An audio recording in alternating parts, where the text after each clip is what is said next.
Pour comprendre notre système, il est important, sinon primordial, de comprendre le système d'éducation. Vous voyez, dès un jeune âge, il y a un filtre à l'école.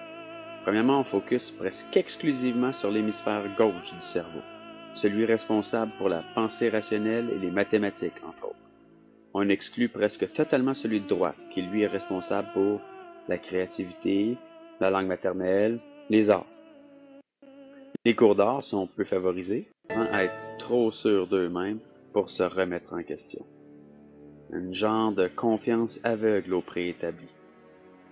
Puis de la même façon, on va se retrouver avec à peu près toujours le même genre de personnalité à devenir ouvrier, criminel ou sur l'aide sociale. Arrivé à l'université, il y a un nouveau phénomène qui se produit. Il faut savoir que les universités sont privées partout dans le monde.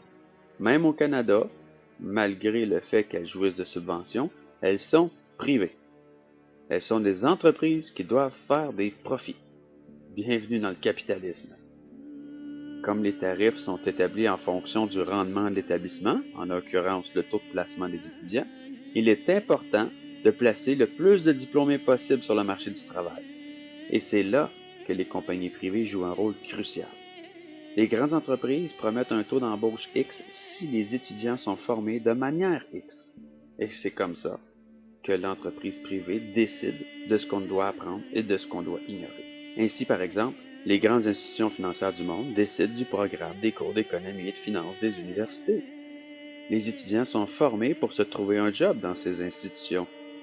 Les livres aussi sont suggérés par l'entreprise privée. Ils terminent avec une mention d'excellence s'ils ont bien appliqué la matière. C'est la même chose avec les compagnies pharmaceutiques et les cours de médecine.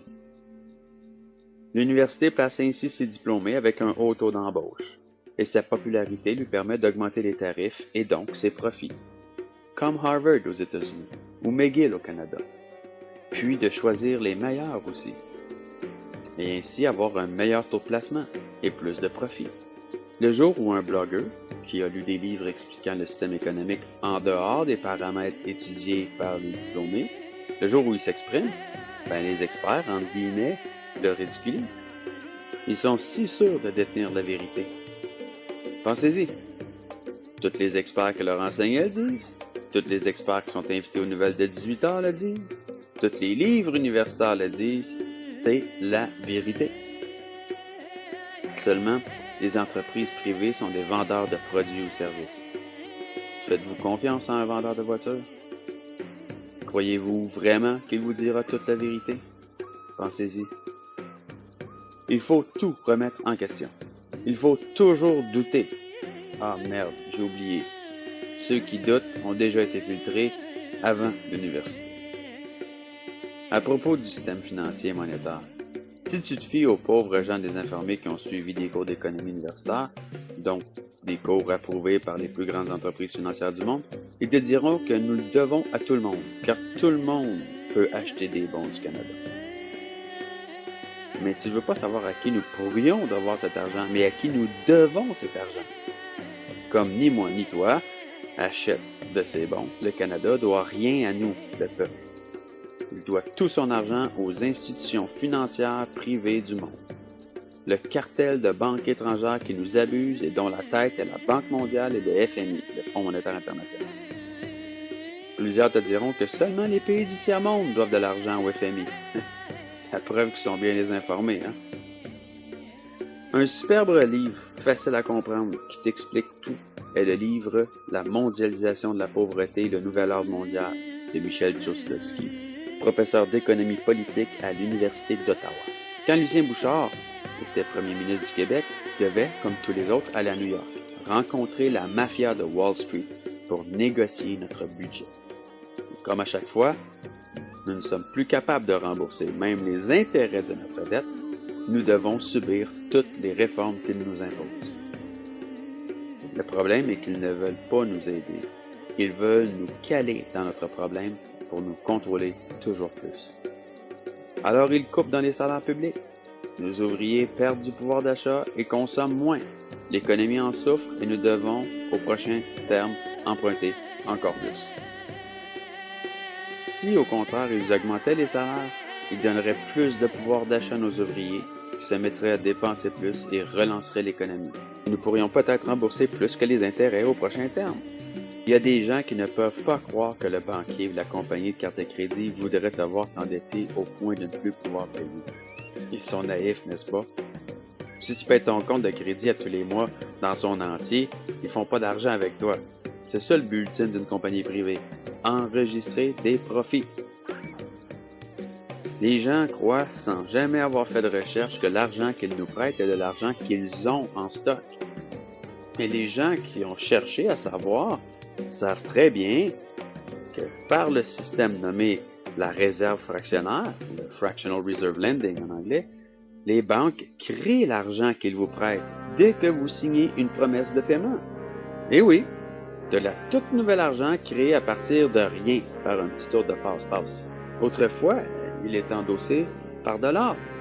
Mais aujourd'hui, il n'y a rien d'autre qu'une dette attachée à cette nouvelle argent. Et c'est la seule façon de créer de la nouvelle argent. Donc, chaque nouveau dollar créé est une dette. C'est un système créateur de pauvreté et de misère. Fini les dettes signifie fini l'argent en circulation. Plus d'argent en circulation signifie plus de dettes. Nous avons maintenant trop de dettes, mais pas assez d'argent en circulation. Si nous voulons plus d'argent, nous n'avons aucune autre alternative que de créer plus de dettes. Comprenez-vous l'absurdité du système? Comme chaque dollar en circulation doit être payé plus un pourcentage d'intérêt, il y a toujours plus de dettes que d'argent. C'est logique. Pensez-y. Tout l'argent en circulation est emprunté. La dette est donc toujours plus grande que la masse monétaire. Où allez-vous chercher l'argent de plus nécessaire? N'oubliez pas qu'il n'y a qu'une seule façon de créer de l'argent, l'emprunter à la banque. La dette n'était même pas encore réglée, puis on doit l'augmenter. Le plus drôle, c'est de voir nos politiciens qui parlent de rembourser la dette, de déficit zéro. Ils sont pas des menteurs pour la plupart, là. Ils font pas toute partie d'une conspiration. Ils savent pas, parce qu'ils ont été informés sur le sujet par un fameux expert diplômé d'université. Une réforme monétaire est la seule solution à tous nos problèmes sociaux. Car la cause fondamentale est toujours un manque d'argent. Même spirituellement, le jour où les gens seront moins pauvres, ils seront moins gratteux et plus généreux, moins voleurs, plus dans le partage, moins égoïstes et plus altruistes. Ça me rend pas du tout malheureux de savoir ça, bien au contraire. Ça me donne du pouvoir. Ce qui me rendait malheureux, c'était de voir partout dans le monde, mis à part quelques pays de l'Europe, le Canada, l'Australie et la Nouvelle-Zélande, parce que même les États-Unis ont un pourcentage de gens vivant sous le seuil de la pauvreté équivalent à l'Indonésie. Ce qui me dérangeait, ce qui me rendait malheureux, c'était de voir les gens souffrir partout, puis de ne pas savoir quoi faire. La vérité m'a libéré de mon malheur. Maintenant, je suis heureux. Maintenant, je le sais, j'ai une cause, j'ai une raison de vivre. Celle de faire comprendre ce message aux autres pour qu'ensemble, on exige une réforme monétaire et économique. La misère de nos frères et sœurs a assez duré. Si vous n'étiez pas au courant à quel point ils souffrent, les gens, ça partout dans le monde, voyagez un peu. Allez en Haïti, au Guatemala, au Nicaragua, en Colombie, aux Philippines, dans n'importe quel pays d'Afrique, etc., etc., etc. La vie n'est pas rose dans les pays abusés. Rien à voir avec les pays abuseurs. Le Canada, l'Occident en général, incluant la France, sont définitivement des abuseurs.